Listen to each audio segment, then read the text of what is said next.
वफाकी हुकूमत पीटीआई जे लॉन्ग मार्च के सख्ती से रोकण जो फैसलो करे वरितो। वज़ीर आज़म शहबाज शरीफ चयो आहे त अहिड़ियूं हरकतूं मईशियत के तबाह करण जे बराबर आहिनि। अहिड़नि धड़नि सां मईशियत ख़राब ऐं दिहाड़ीदार मज़दूर मुतासिर थियनि था।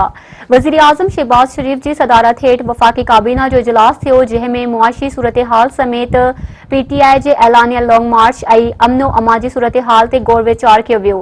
काबीना पीटीआई जे लॉन्ग मार्च के सख्ती सां रोकण जी मंजूरी ॾींदे पंजाब में रेंजर्स मुक़रर करण जो फ़ैसिलो कयो। काबीना में मेंबरनि चयो त अवाम जी जान ऐं माल जी हिफ़ाज़त के यकीनी बणायो वेंदो।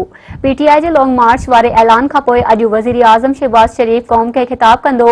शहबाज शरीफ पंहिंजे ख़िताब दौरान मुल्की सियासी सूरत हाल ते क़ौम खे एतमाद में वठंदो, जॾहिं त हू लॉन्ग मार्च ऐं मुआशी सूरत हाल ते बि ॻाल्हि ॿोल कंदो। इजलास दौरान ॻाल्हाईंदे वज़ीर आज़म शहबाज शरीफ चयो त अहिड़ियूं हरकतूं मईशियत खे तबाह करण जे बराबर आहिनि। अहिड़नि धड़नि सां मईशियत ख़राब ऐं दिहाड़ीदार मज़दूर मुतासिर थियनि था। इजलास में इहो फ़ैसिलो कयो वियो त रियासती रिट ते का बि सौदेबाज़ी न कई वेंदी, हर गैर क़ानूनी अमल खे रोकियो वेंदो ऐं अमनो अमा खे बिगाड़ींदड़नि ख़िलाफ़ कार्रवाई कई वेंदी।